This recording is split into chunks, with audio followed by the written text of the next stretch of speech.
Yogi, it has gone live. Sorry. Now the session has gone live. Oh, So sorry. may we start? Yep. Perfect, perfect.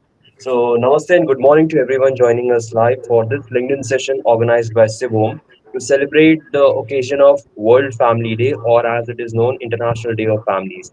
It is celebrated on May 15 every year, and this year we are celebrating as part of CIVOM's initiative on 22 of May. And the theme for this,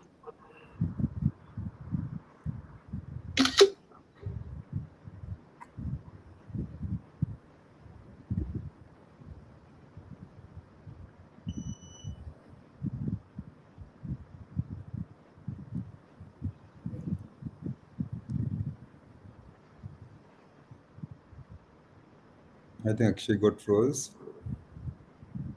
Let's wait for 2 minutes, else we'll.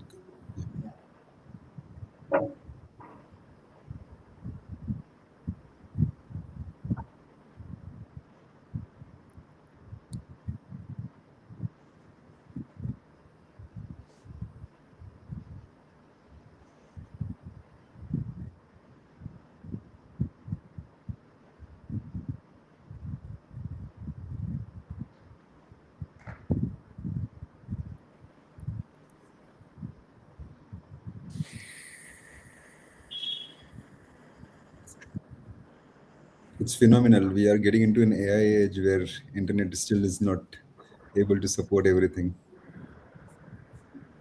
That's a beauty. That's a beauty and the challenge. Yeah. so thank you so much for your patience. So I just adjusted through the bandwidth that was giving me some issues. So I'm back on my phone. So am I visible and audible both to you all? Yeah. Okay. So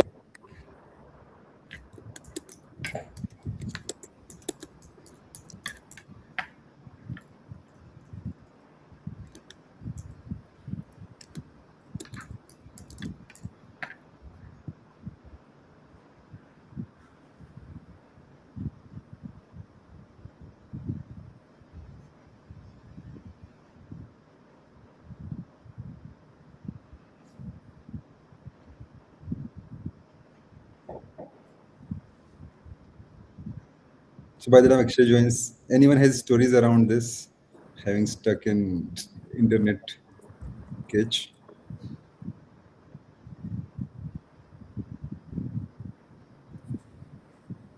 You get caught in them, but the best part is they get solved. So Eventually. just for that 1 minute that looks like eternity, Yeah. everything is solved.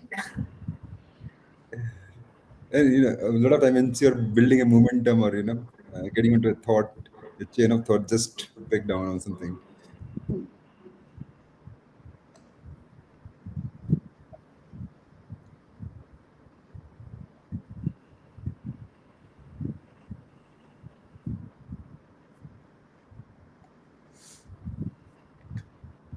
So Michelle, by the time Akshay comes out, tell us about your work. Sure. So I'm a pediatric lifestyle medicine specialist. I'm a pediatrician by training. I then went on to do public health and lifestyle medicine. The whole idea of my work is that it's an amalgamation of the science of pediatrics and everyday habits. So, how do we create an environment or a world around a child which prevents them from getting any kind of chronic diseases, any non communicable chronic diseases, whether it's a physical health condition, a mental, or an emotional health condition later on in life as they grow up? Because we know that the seeds of diabetes, obesity, mental health challenges are not sown when the adult is 40. They're actually sown when they were children at the age of 4. Because so much of their internal voice, their own habits, their own routines, their own health is shaped at that time. So I work with couples prior to conception using the science of epigenetics, and then into pregnancy, which is the start of the first 1000 days, and then into childhood. So it's a very preventative practice. It's based on the lifestyle, the environment of parents. Because now even parents are so different, right? I mean, if I were to be a parent, I would have only so much that I could ask my mom because her world was very different from my world, where, we're in a dual working home, long hours, kids have access to so much more than I had access to as a child. So, how is a parent supposed to navigate that entire scope and that entire world for a child?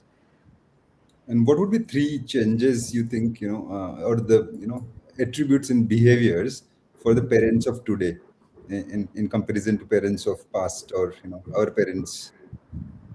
I think there is a lot. I think the first one would definitely be that maybe when we were all kids, it was like कि बच्चे बड़े हो जाएंगे, you know, there is not so much intentionality behind raising children.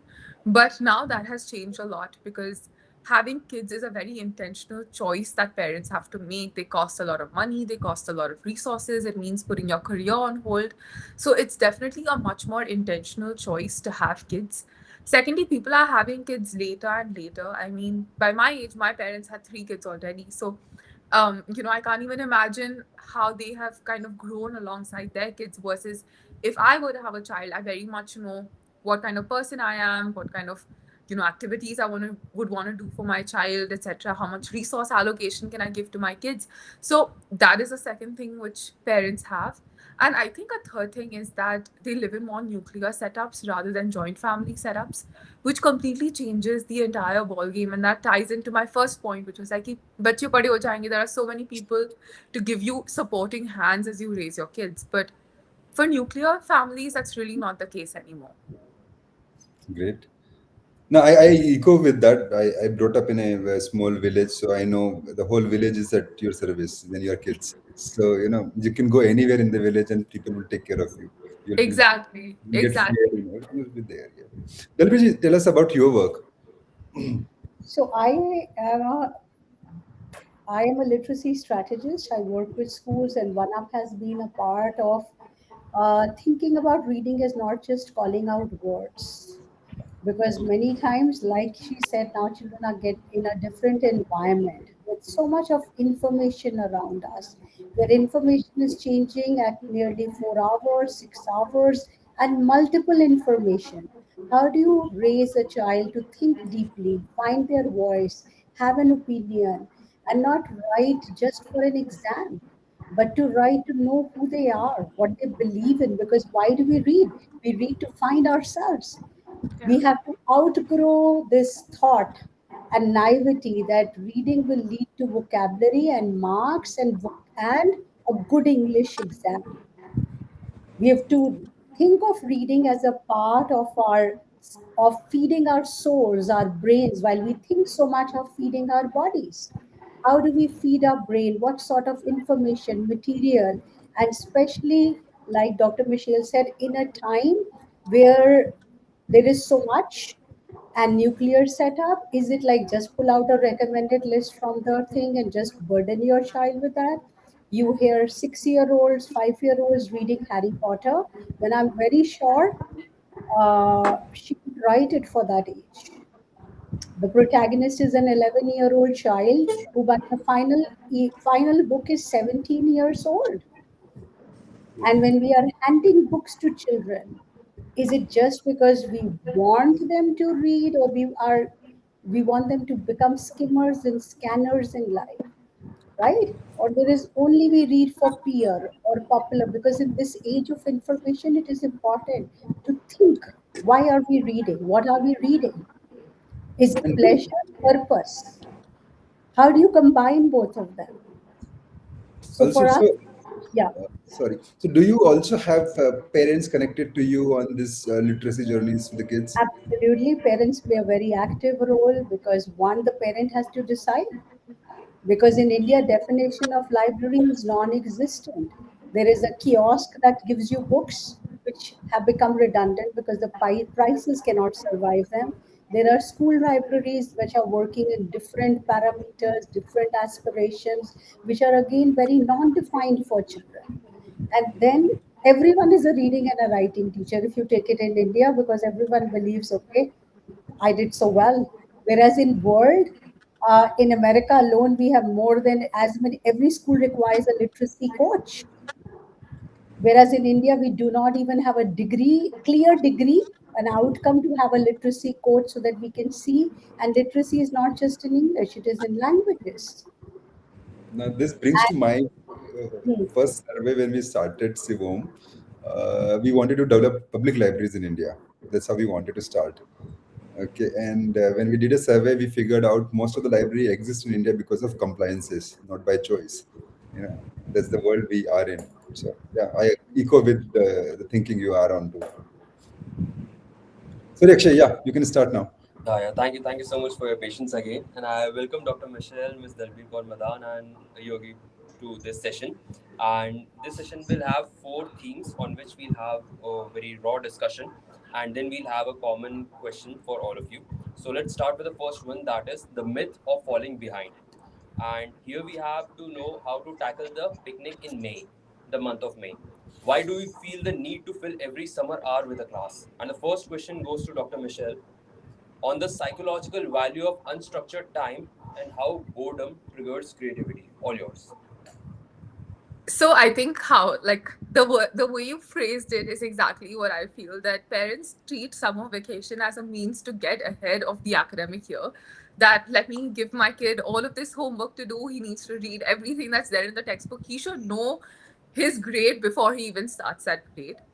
But I think the value of a summer holiday is so much more than that. And talking specifically about boredom, because I think boredom is something which parents perceive as a guilt for their own selves, that, oh my God, how could I let my child be bored? But I think you letting your child be bored is the best thing that you could do for their brain.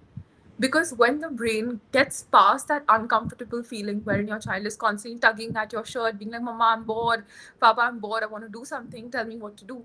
When they go past that uncomfortable state, when they cross over, their brain's default mode network switches on, which lets them think creatively, play more imaginatively, problem solve, negotiate. All of those skills actually get switched on when a child is bored. So if we don't let them be bored, we're actually taking away that entire part of their brain's ability to creatively think, to think beyond what's normal. And we know that kids are now growing up in the world of AI when creative thinking is perhaps going to be one of the biggest things for them. Another part is that during the school year, there is no time for boredom because kids are going to school. I mean, they're waking up in the morning, they're going to school, they're coming back home, they're eating their lunch, they're going for an extracurricular activity, coming back home, playing a little bit, eating dinner, going to sleep. There is no time to let them be bored because of how their academic year is set up, how their school year is set up. But the summer holidays are the best time to let your kids be a little bit bored. But I have a contradiction on this because the coaching institutes have made this race so competitive that even right after your annual exams are over, they will call you for the preparations for the next session. And at our Pulse 2024 in Hyderabad, there was a speaker from Australia, Dr. Ann Nock, who told that how to tackle the learning gaps that emerge during the summer vacations. So, what would be your take on that? So, when you talk about learning gaps, do you mean that there are some kids who get ahead of the school year and there are some kids who perhaps don't do that work? Exactly that. Okay, so I think it's not so much so about it being a race, right? Because if we're thinking about kids who are preparing for more competitive exams, they're already a little bit older. So maybe we're talking about ninth graders, 10th graders, and then up until the 12th grade. For those kids, I understand that it's important to get that work done in the summer because, of course, it saves you a lot of anxiety and a lot of stress as you begin your school year as well. And it's going to help you in your school year also. However, I would say that for any kid, whether it's a child preparing for competitive exams, a smaller, younger child, if you can't give them complete boredom, at least try to give them 1 hour of it because some time is still better than no time. So even if it's a child who's getting ready for competitive exams, who's really busy in preparation for it, make sure that that child has time to their own selves because that's when all of the processing of that learning is also going to happen. We can't take that away from them and then expect that they're going to learn everything that they've learned in school and in this coaching class and they're going to remember it really well. All of that assimilation, all of that breakdown, all of that understanding happens when the brain has time to process it, and that is boredom. So that means they are missing the diversity of options from these summer vacations. Not necessarily. I wouldn't phrase it like that. I don't think that they're missing out on the diversity because they have chosen a path for themselves. But like I said, that ensure that they get at least 1 hour because in that you're protecting their brain also from getting burnt out, from being overloaded, etc. Perfect. So let's shift this conversation to Ms. Dalveer, who will share her wisdom on how to shift from reading as a task to reading as a sanctuary. Quite Okay, reading is a task where you are handed out books, given books in a manner that are beyond your cognitive load. Reading is a pleasure sometimes when you're just reading for fun, you're reading by choice. But in India, we also have to understand that between Harry Potter and Dogman, there are a number of books which parents, teachers, communities need to showcase for children. Since we are particularly talking about summer, one thing on a family day that families can do is read aloud to their children from 0 to 12 years. If your children are older, bringing in different opinion articles, bringing in different sort of thought processes. Because yes, you learn for competition, you learn for your exams, but you are beyond that because your learning is more than what it is. What do books give you? Variety of problems, variety of solutions, understanding a variety of issues written for an age group. That is reading. If you're reading, the protagonist is 6 years, you're encountering all the problems they have at school, with they have the money, with pocket money, with grandparents, with teachers, and you love that world and the adventures they go. So we want children to spend their time reading, discovering, exploring books, because the summer is the time where beyond your academics you can explore the world. If you want to be an expert on sharks, this is the time you read voraciously, watch voraciously about sharks, and write your own book. You might use this as a time of making a wonder and a reflection notebook, writing the books that you have loved, which you want to share with your friends. But at the center of it, how does a family view reading and writing? That is integral.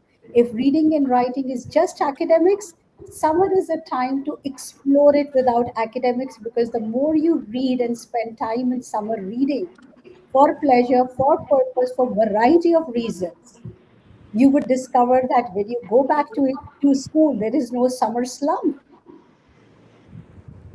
You are also becoming an expert at early age. You are learning how to build your passion. You are interested in cartooning. You are interested in documents. You make a graphic novel, something like that. So for us, summer is time spent in libraries, time spent at homes with parent, with families reading aloud, instead of a parent asking, how many books have you finished? A parent asking, what are you reading? And that's not for summer. That should be our sort of go-to question to a child, to an adult every day. What are you reading? How is your reading changing you? What are the problems that you are seeing while you're reading the books? And how would you, as an expert, think about solving them? Did you agree with author's point of view?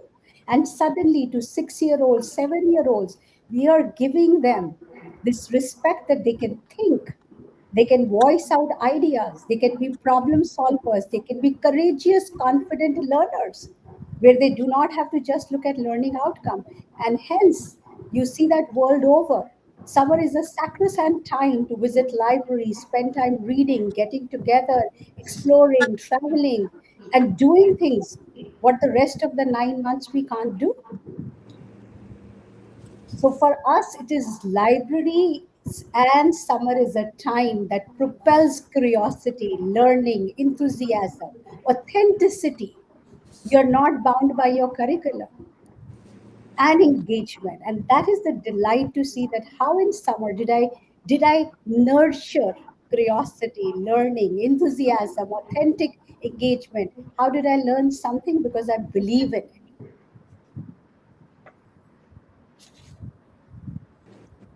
So that was such a good answer that I want to tap on my table just like the members of the parliament do on Lok Sabha.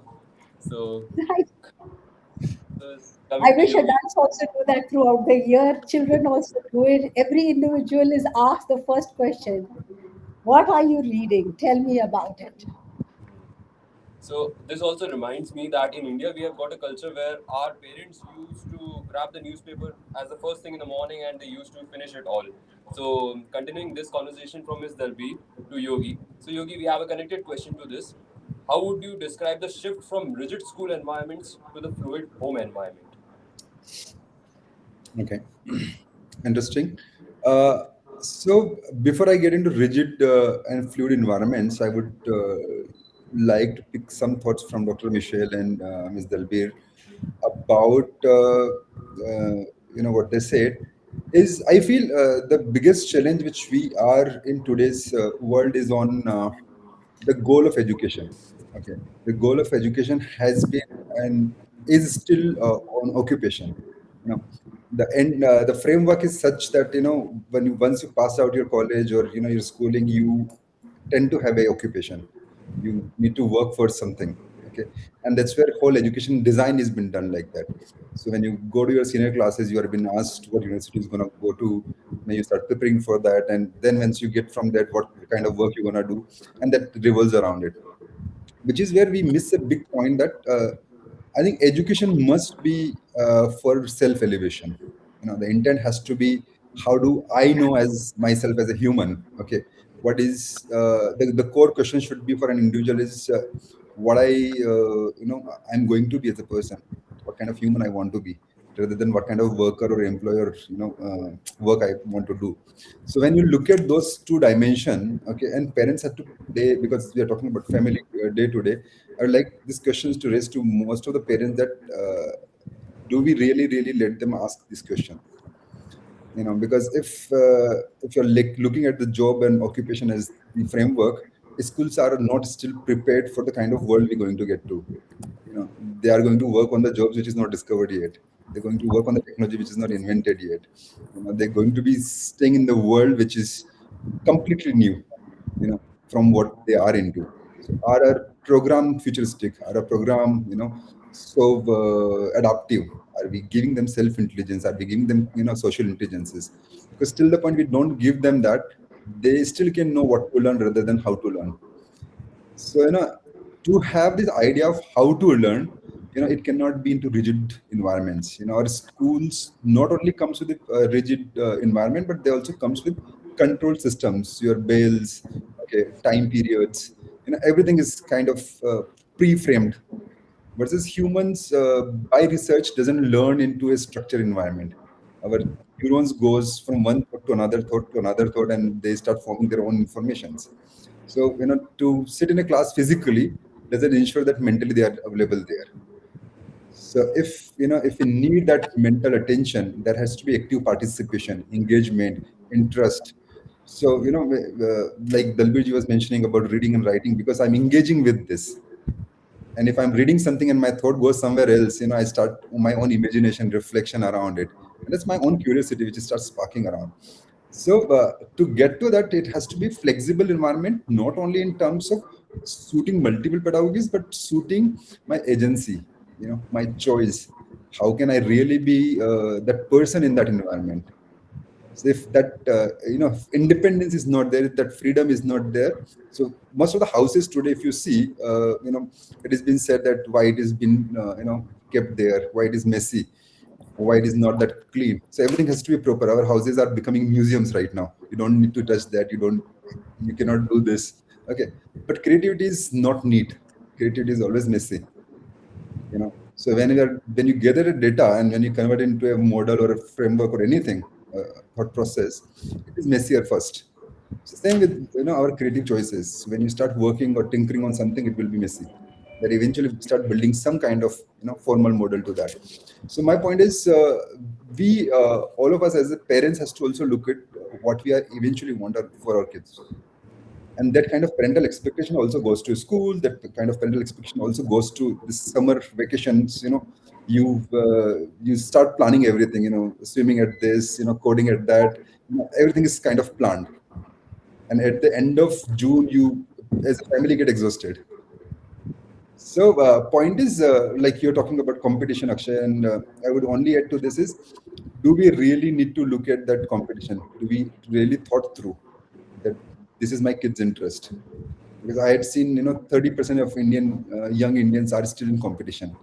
And Dr. Michelle may echo that, the world is very different after being a doctor. Okay. So what you imagine, when you want to be a doctor versus when you become a doctor, It's two Yeah. different worlds. And if you don't have exposure to this, your 6 8 years are gone to some kind of effort which you really wanted or not wanted. It's a very different question altogether. So how do we get them exposure to that kind of thinking? You know, and if I get to know, and if I think that I belong to this, probably go ahead. If not, then we really should sit and reflect upon it. So this is how I would see, the rigid and flexible environments. It is not just a physical setting. It comes from an intent setting. So if we know the intent, and then the environment can start supporting you. Okay. So yeah. Uh, Thank you so much, Yogi. Thank you for flagging those issues and the challenges that can be solved. And the first question coming up with the second theme, I will have a question where you will be asked to solve these problems now. So let's call for the conclusion of the first theme. And the second theme coming up is designing for wonder at home. So I have a common question to Yogi and Ms. Darbir Kaur. After which I have one more interesting question to Dr. Michelle. But first, let's have it from Ms. Darbir and Mr. Yogi. That what are the simple ways to reset home spaces, creating messy zones, or reading nooks that invite exploration without classroom structure? Tell me, ma'am, if you want. Should I go first? Okay. Yeah, please. What we see, like one of the things that we ask our parents to do is send a picture of their book corners or book spaces at home. And in last 13 to 15 years of working, what I've realized is that many parents have book deserts in their home. There'll be books, some odd books from the time the child is young to whatever is there, and they say, I have a huge library. And you also see that the corners would be set. It might be a child's room, it might be a particular place where the books are set. What we recommend is children should be surrounded by books. The moment you put books in living rooms, in your drawing rooms, in your dining room, right? You're giving a message that books matter and children's books matter. It's not only we shouldn't overgrow this judgmental attitude towards books that this book is what you should read and this book is you should not read, because India is also experiencing new contemporary Indian authors and international authors which many generations have not read. So it is so important that books are surrounded not just in the child's room or in a particular bedroom, but all around the house so that children can see piles of books. You see what I'm reading currently, my current pile, my to be read books, and the books I've already read. And summer is a great time that you have those piles around you. We say it, have it throughout the year. Have a book basket. This summer, I'm going to read these 3 books to my kids. Besides reading to my child, this is the one book I'll invest in reading so that I can grow and learn about things that I'm really interested in. Both things are important that a parent reads aloud, because when a parent is reading aloud to children, it is one showcasing to every child between 0 to 12 that reading matters, and I am investing in you because this will give you words beyond your academic and competency, academics and the competitive exams you are dealing, but it will give you vocabulary to live your life well. It will give you that language that you can write and share your ideas with. So a parent read aloud is a message to every parent that yes, I am invested in your reading. Children carrying a wonder and a reflection notebook, parents carrying a wonder and a reflection notebook, where you are, what are you wondering about? What questions did you ask yourself today? What did you reflect at the end of the day? And each, the parent and the child, sharing their wonder and reflection, because we cannot say only children are supposed to do this. Every individual is supposed to have a wonder and a reflection journal and carry a book they are reading every day around them. It is a huge message that this is me beyond my work. This is who I aspire to be all the time, a learner. And as we talk about AI, as we talk about a world where we want to think about our health and physicalities, how do we raise our brain and our mental health by learning and being in that environment? So important is that end of a film, as you talk about rigid and flexible environments, End of watching a film, have a debate in the home about the character's courage or character's resilience. At the end of the day, have a debate in a house about the book character and the movie character. At the end of the day, have your grandparents sharing with you the stories of their resilience and courage. And that is what summer looks like. And that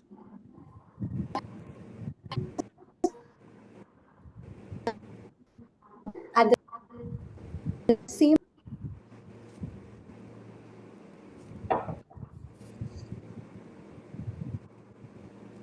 Is it because of a technical glitch? Is, is it a technical glitch that I am facing, or you are also? No, no, all of us are facing it. Very. Okay, okay, no issues. So, Ms. Dalveer got raised quite important points that also took me back to the summer holidays when we used to have the Tinkle comics, Tintin, and many of those comics. Nowadays, kids are reading K-pop. Sorry, not K-pop. The manga magazines of Japan and more of these Korean characters. So, yeah. So, Yogi, the same question comes to you before we go to Dr. Michelle. Yeah. What are the simple ways to reset home spaces, creating messy zones or reading nooks that invite exploration without classroom structure? No, I think so. It depends what kind of settings you are into. Are you into multi-story settings? Are you in a bungalow setting? Are you in a duplex settings? Are you in a village? Are you in a town? You need to look at those aspects before looking at this, because you can increase your horizons. If you are in multi-stories, then your room or your home is the only place where you can do, or have that kind of settings of creating wonders, or use them for tinkering or other purposes. And if you are in open, if can you use naturalistic materials. Okay, so probably not in the daytimes of summer, but in evenings and mornings you should really utilize those aspects of learning it through naturalistic approach also, because that's something which we really really miss in our schools also. Our schools are also coming up into a multi-story approaches, or compounded approaches, so, and control approach at the same time. So how do we get to see that part of it? So one is your outer topology is very important when you look at this, and second comes out to be, do we know our kids, as what kind of learners they are. Okay. So, like Ms. Dalbir was talking about reading and other things. So, I echo with that. Reading is something which we really need to have it also. But at the same time, you also need to understand: are they learning by doing? Are they kinesthetic learners? Are they visual learners? What kind of learnings is more effective for them? And do we really see, is there a gap in some other kind of learning? So, if they are not reading writing learners, can we imbibe that? So, probably looking at what kind of kids, or what kind of learning interest or type of learning behaviors they have, and then inducing this. So allowing them in their rooms to tinker it out. Like I says, creativity never looks neat. It is always going to be this. When we design homes, we understand cost is one parametric of it, but giving a free play, giving a free explorations to lead things is also very important. Because when they scribble, they are also, it's not that they wanted to scribble to make it dirty. That is scribble to put some kind of thought to that. Okay. And can that expression also be read, psychologically. So when you start looking at giving them that kind of thinking. Okay. I always say, let's say bottles, when you look at a bottle and then you truly try to see through this. So idea is, every object in the house can also be seen as for tinkering.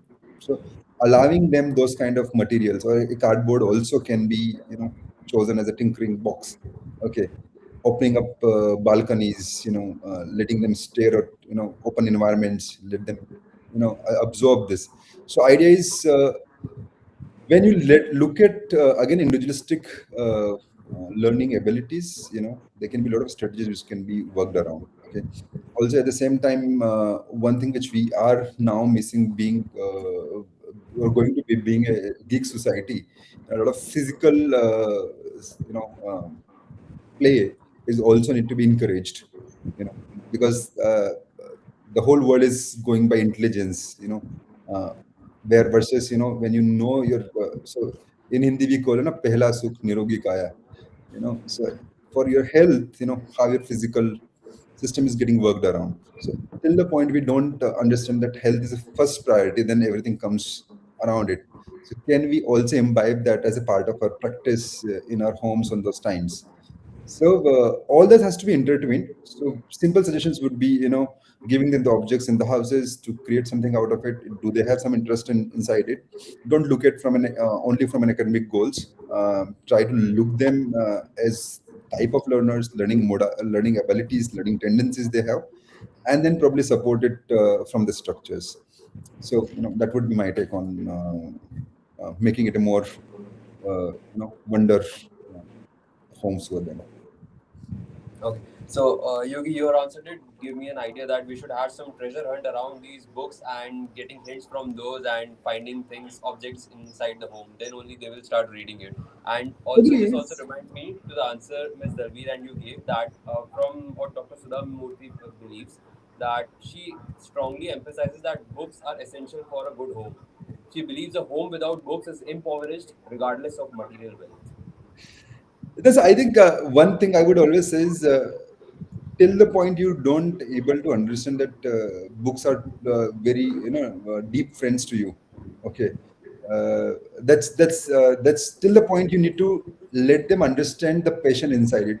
See, till the point my inner passion doesn't excites, or if I don't have that passionate value to create or build or be something or want to do something, the moment that excites out, then I myself would go and start picking up a book.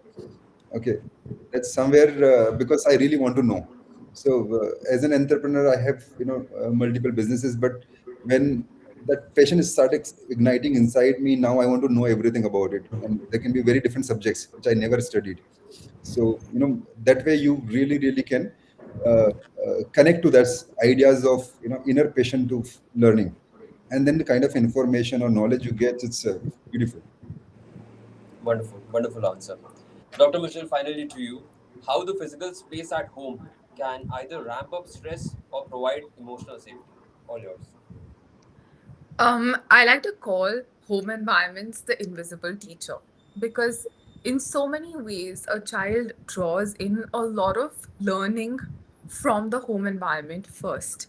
And if that home environment is conducive to learning, then you've won half your battle because now the child is ready to absorb what you're trying to throw at them. So a few of those kind of touch points would be the sound.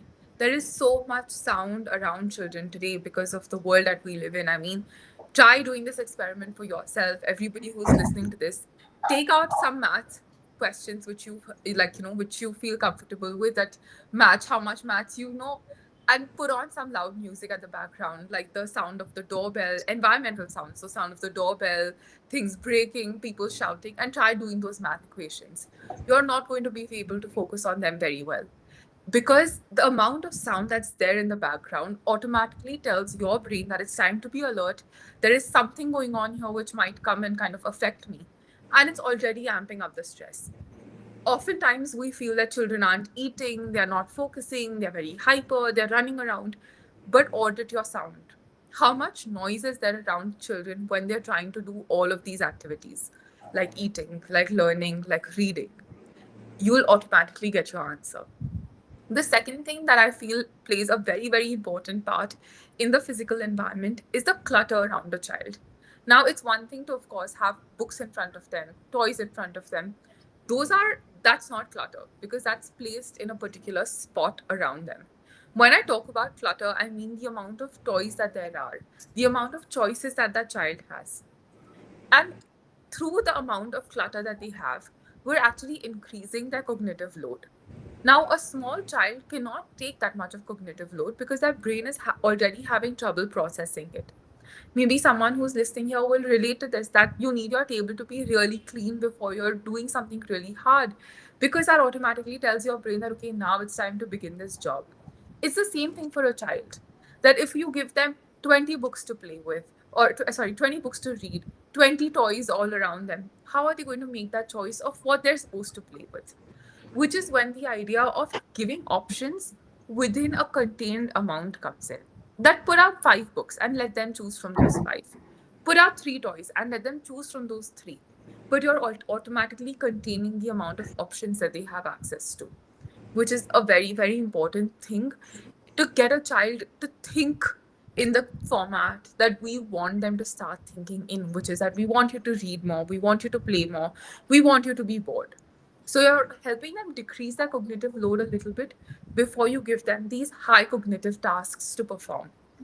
And coming back to the idea of reading, of learning, of exploring, of wonder, of being curious, actually all of that comes back to something that we call modeling in early childhood. Modeling is simply replication. If I have a child but I'm constantly on the couch and I'm watching TV all the time and I'm eating junk food, how can I tell that child that eat your vegetables and don't watch TV? Because they are simply going to model the environment that's around them. So if you want your child to make better choices, you want your child to do these particular things that we consider healthy, which is movement, eating better, sleeping deeply, performing cognitive tasks, ask yourself if you are being a good model of that. Oftentimes, I hear from parents that I live in a joint family and my kid just wants to eat all of those fried snacks that are put on the dining table and not those fruits which are tucked away in the fridge.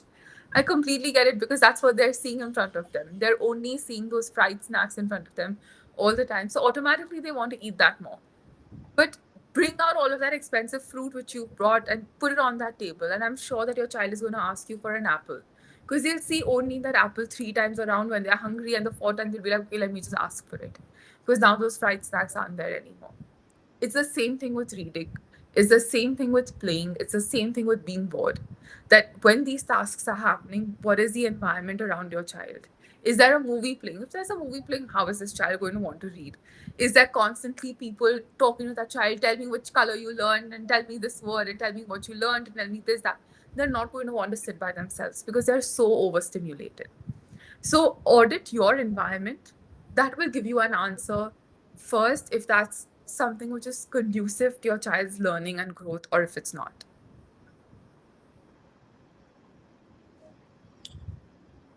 No, I echo with what Dr. Michelle is saying, and it really, really also has, from a parenting perspective, is one of the sessions which we were doing with Dr. Swati Popat and Lena, we're talking about, do parenting needs a license now?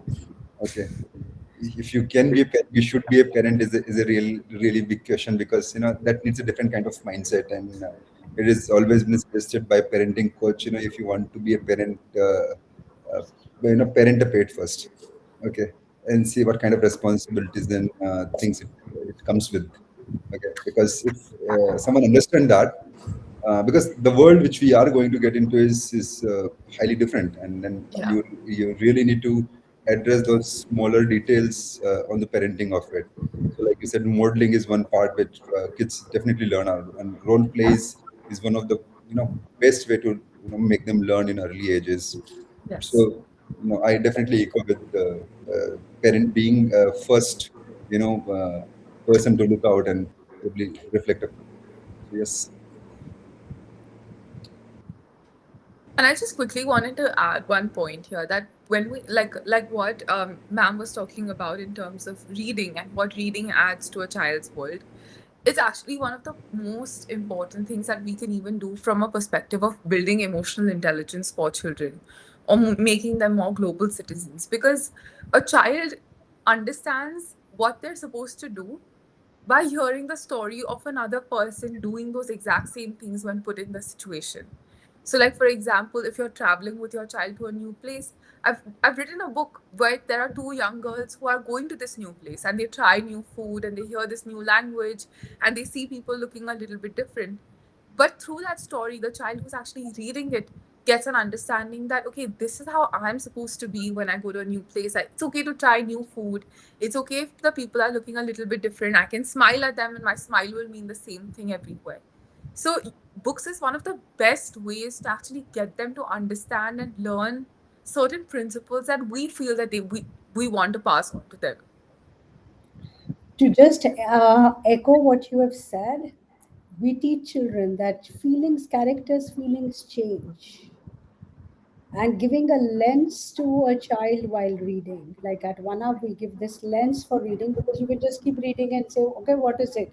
And many times for people, reading is that I will read, a parent is reading and then explaining their opinions and telling them this is what you think. Whereas reading is not that. Reading is the ability to form your ideas. So some of the purposes we give our children is that as you read this book, notice how characters' feelings change and how how the character responds to those events. And by the time many children in first grade, second grade, they know that feelings are temporary, they will Absolutely. change. At that moment, they look very big, but suddenly something will happen in life, and in that page or the next page, and the feeling will change, and then I can take care of my feelings. So, giving Absolutely. these lenses to children to read, it's just not read the story, but read with a lens. Read how characters solve problems. Read how minor characters suppose the main character, and think in your life who supports you. Yeah. Write a gratitude letter. So instead of just thinking of a book, like, and as Mr. Yogi said, what will help you find yourself, your beliefs, your principles, your ideas? What are your ethics and integrity in this world? Books. Because as the author make choices for that character, you start agreeing and disagreeing and forming that compass of ethics. That ethics is not formed with moral science Yeah. lessons and stories coming, honesty is the best policy, and then you see your mom saying, tell that person I don't want to talk, right? As you said, modeling, right? Do we model that, or do we think reading is something a child should do because they've watched too much TV, they've attended too many classes, now they really don't need to read because the tuition teacher or that summer thing has done that work that she wants them to do? So reading is beyond that class, beyond that school, beyond what is left with us and makes us who we are, and that is really reading. So thank you to both Absolutely. of you for sharing your views that how powerful it is to find who you are and be your best self in the life we have been blessed with. I couldn't agree more. I really couldn't agree more. In fact, like if you can see here, these are some of the books which I've written, and they're all based on these transitions which kids have a hard time understanding. Like welcoming a new sibling, traveling to a new place, going to a playground and seeing other kids play a little bit differently than you are playing. And just forming their sense of who they are, what they believe in through stories. Like you said about feelings, there's this book here called Genie and Her Big Feelings, and it's all about a dog who feels all of these feelings of anger and sadness and worry, and what does she do to overcome them? Because it's one thing to tell a child that, okay, you're angry, but then what? What am I supposed to do with that anger? That's cool. I think it's a really interesting on that part because one thing which instilled in me from the books is optimism, hope. I never get pessimistic on the sides of things. So that's what I learned out of the book. That's something which instilled hard in me that uh, they shall pass too. We'll get away with whatever it has been with me. So yeah, that's interesting, character building for humans to get inspired from someone else's stories. I hope But the I most was a little important thing, optimistic. Sorry, okay. Vacha? No, no, I was a little optimistic to what Yogi was saying that I'm audible and visible now. Yeah, yes. Dalveer ma'am, Go please. on. So books and reading invite you in, ask you to sit down and be a part of something, ask you to think, to feel, to wonder, to learn. They wrap you up tighter than a hug. This is the message we want to give to children for summer, to parents for summer. They just want a tighter hug, and give them books. Because if you really care for them, then you'll make sure that your home is surrounded by books. You take out time to read to your children, and every time you read to them, they'll find something to talk to this.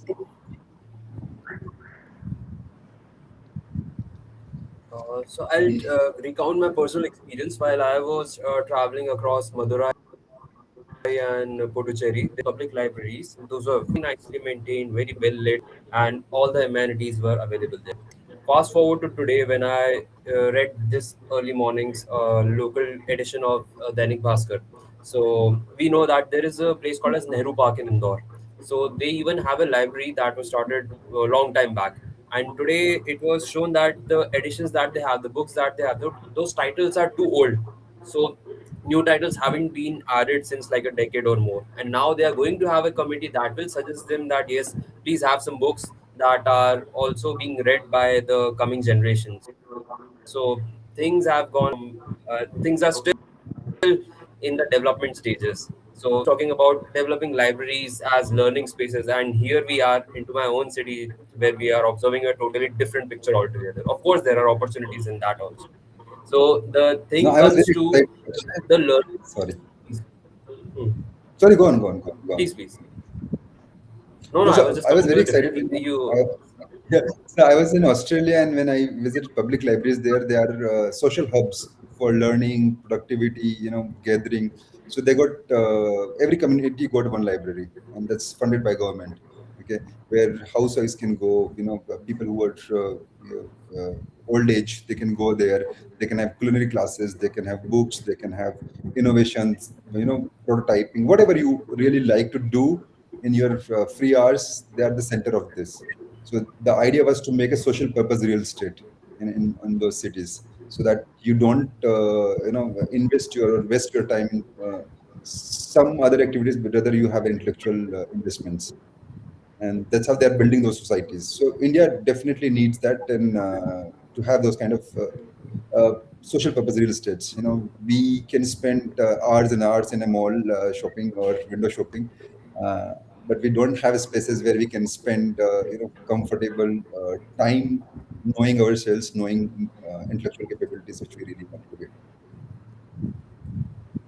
so currently, since I am also into this media ecosystem of GLSN, we have a website called as the glsn.com. So Dr. Michelle and Ms. Dalbir, I would like to invite you to explore this project of KJ Somaya Institute of Management Library. So they've got an like that, then they have a startup studio inside it. It's so very well done that this is a very great example of a library design in India that is done by mobile offices. So that brings me to the second last theme, that is learning without teaching. So this is going to be a group brainstorming where you have to share what is the low stakes literacy, making stories part of the family fabric through shared reading or storytelling walks. And in this brainstorm, you also have to share how turning everyday moments like cooking, walking, rainy afternoons leads to inquiry-led discovery. Please, Dr. Michelle, if you would like to start. Um, could you please repeat your question because I couldn't get the first part of it. Sure, sure. Okay, so the entire theme of this discussion is low stakes literacy, making stories part of the family fabric through shared reading or storytelling walks. And the question was, how can we turn everyday moments like cooking, walking, rainy afternoons into inquiry led discovery? So I think oftentimes we talk at children. We tell them that you need to do this, go do this. This it's time to do this now. We talk at them. What I would encourage parents to do to make storytelling a part of the fabric of their family is talk to your kids. And when you talk to someone, you also give them an opportunity to reply back. Now, for a toddler who's just 2 years old, who's figuring out how to find his words, it's one of the best ways to practice serve and return communication, which we know is such a good way to build on language. And also intertwining all of these daily experiences, like you said, cooking, it's one of the best way to tell your kids where they come from, who their family is, who their grandparents were, what their story is. Like, for example, if you're making a dish which you enjoyed as a child, tell them that your nanny used to make this for me as I was a kid, and when I was sick, you've made it into an entire experience that they now have. Just they also have a story to associate with what they're tasting. And we take in the world through our five senses. So if you're reading a book with them, or if they're reading a book, say, which is something about dinosaurs or something about animals, and the next time you spot like, another animal, for example, that they've been reading about, then help them draw what they're reading to a real world experience as and when it's possible. So, like for example, if they're learning all about dinosaurs and they watch Jurassic Park, they can help spot those dinosaurs that they're actually seeing. Or if they're reading a book which is all about birds, and if they spot a crow, they can automatically figure out that, okay, this is what I read and this is what I see, and this is how they're both connected. Similarly, about fruits and vegetables, like we oftentimes teach kids through flashcards, and yes, that's a good idea to do. But along with that, compounded with the tangible, with the real world, because touch is one of the best ways to take information in. As is taste. If your kid is learning that red is like a tomato is red, let them hold a red tomato, let them take a bite of it, let them experience that particular object using their senses, because then it's definitely going to stay inside, and stories are one of the best ways to give them that input. Perfect, perfect. Thank you so much for that answer. And we will have the final take of this session from Yogi and Dalvir ma'am. Dalvir ma'am, if you could please. Okay, I really loved the term low stakes literacy that you have used, because literacy does not live in comprehension worksheets, those classes you go to solve one sheet, or books you buy, and many parents think, okay, I've got a workbook and my child has to do that. It resides in our conversations, in storytelling, just what Dr. Michelle has stated. Reading a recipe book and the family making a new recipe together, and then clicking photographs of it, and then the child writing whole family writing a sentence about it. The child drawing family portraits, a mother sitting still, and the child like a muse, and the child being that Michelangelo that day, and sketching the mom and dad, and that gets framed into your walls. As you go around walking in your parks, you take photographs, pick up a basket, collect things, come and read, watch a documentary, then write your own book about it and become an author, because we need more books on crows. We need more books on snails and earthworms. And that's how children learn. That literacy is all around us. The beauty of literacy is that literacy experiences are often invisible. When you witness your child reading and laughing quietly, hours looking at that book again and again, or a parent reading aloud to a child and the child listening with wonder and saying, that this can also happen. Time you show children that literacy is not just that resides somewhere, collecting all the billboards, taking a picture of all the billboards and discussing. What do the billboards in India tell us? Going to supermarket, looking at all the cereal boxes and looking at the ingredients and finding out which has more sugar. Literacy is all around us. Giving children the ability to make the grocery list, draw the pictures if you are to, take a photograph of them. Now go and fill up your shopping cart, because we want children to believe literacy is not something you learn to read, write, and then forget it. Because one thing parents say to us, I'm very busy. Yeah, all teachers, all educators, all businessmen, all engineers, architects, everyone is first a reader and a learner, and then the profession they pursue.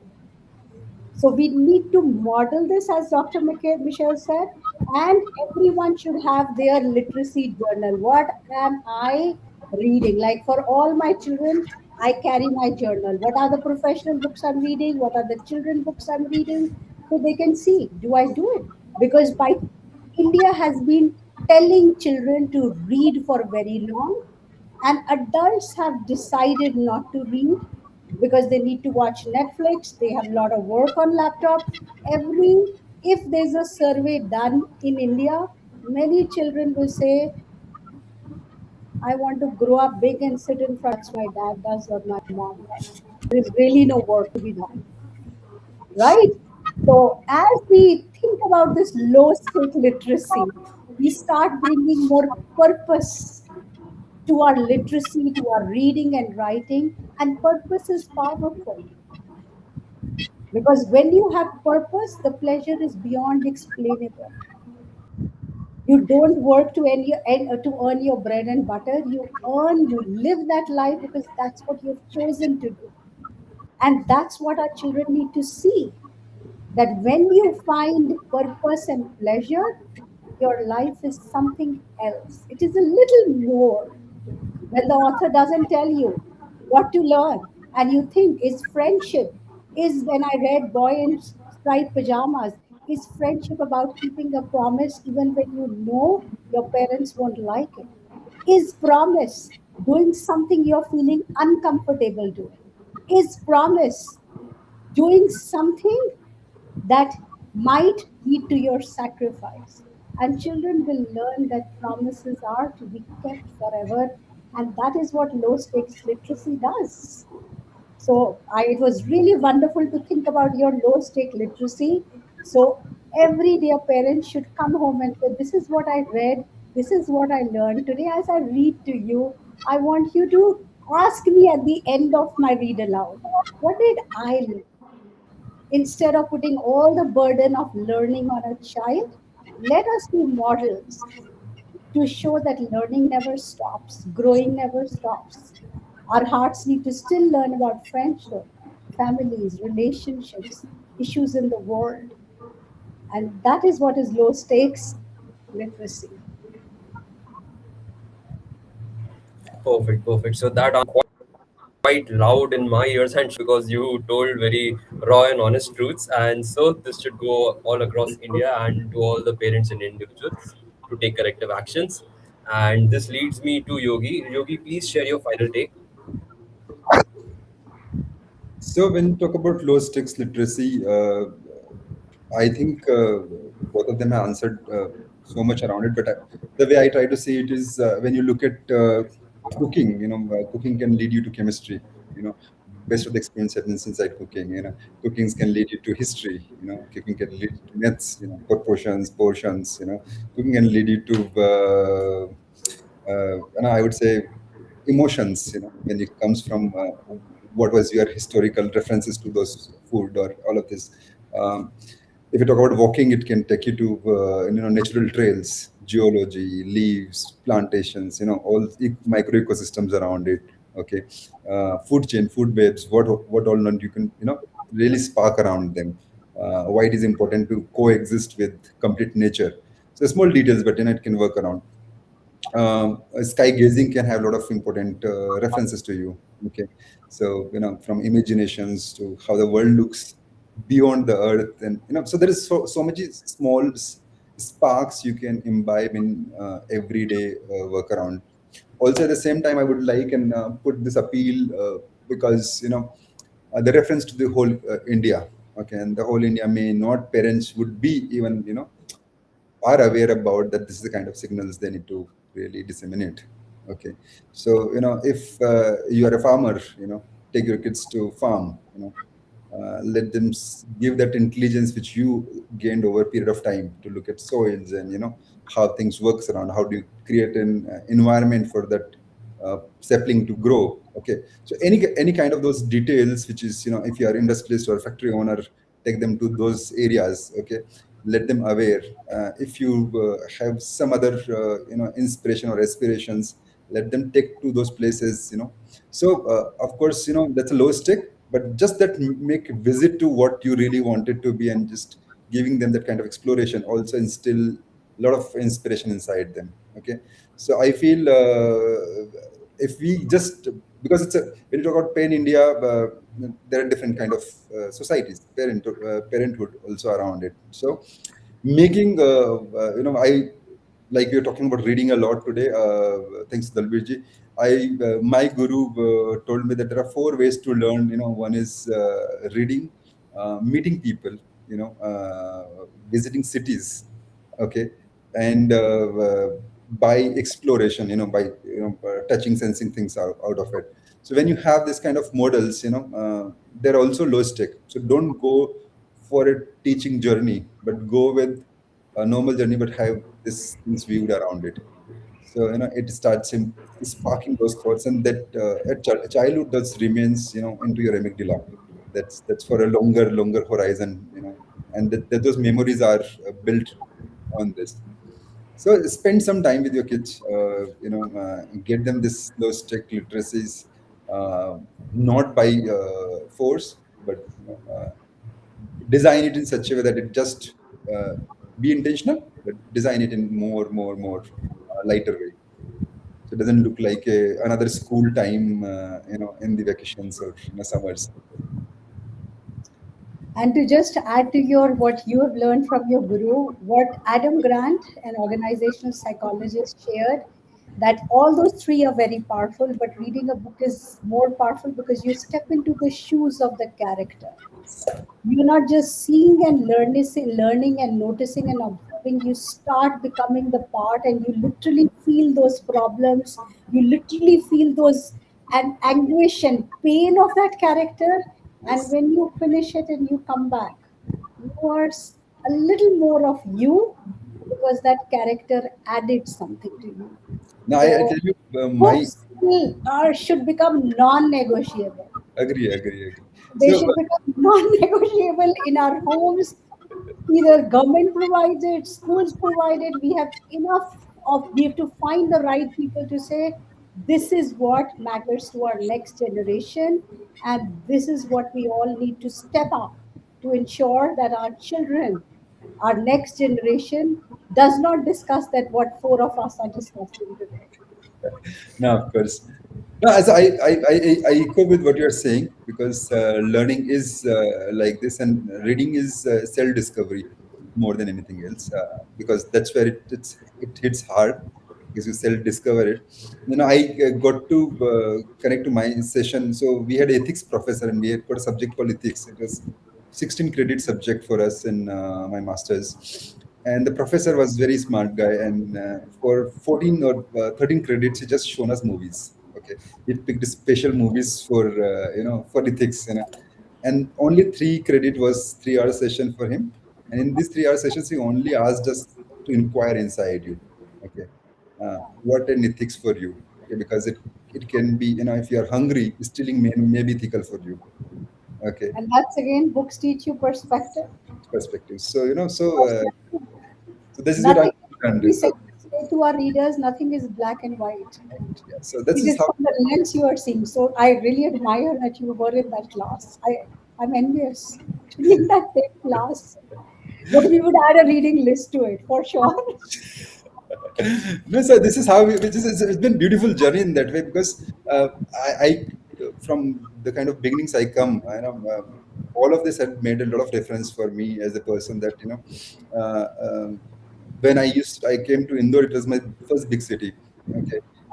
And when I used to stay, we call it Old Indore versus New Indore. The moment I entered into New Indore, that exploration itself hit me hard.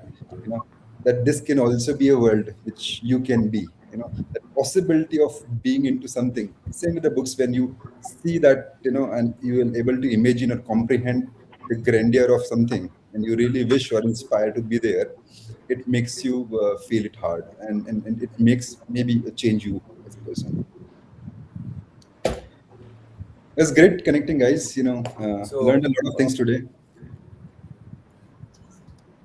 Thank you so yeah. much, everyone. I So think Yogi being everybody's modest. insights. Sorry, Akshay. Sorry, please Yeah. continue. No, no, please, please. No, I was just saying it was No, amazing no. So hearing I just everyone's wanted to insights. Mm, really, enlightenment at its best, no doubt about that. So, Yogi being modest, so the same college from where he learned about ethics right after 20 years from his passing days, the same college has awarded recently to him the Alumni Entrepreneur of the Year award. All that he has learned has now been turned into reality. So, that is how things are changing and transforming his lives. So yes, thank you so much to Yogi, thank you so much to Dr. Michelle, and thank you so much to Dalveer ma'am for sharing so much of your wisdom to every listener from all around the world who joined us for this special session dedicated to celebrating the World Family Day. And thank you to Sivom for organizing this session. It was an honor to be here. It was an honor to host you all. So let's meet again for a wonderful and insightful session. And if any one of you has any question related to the themes or the context spoken by our speakers, please leave those in the comment section and they would love to answer them. Thank you so much for joining today.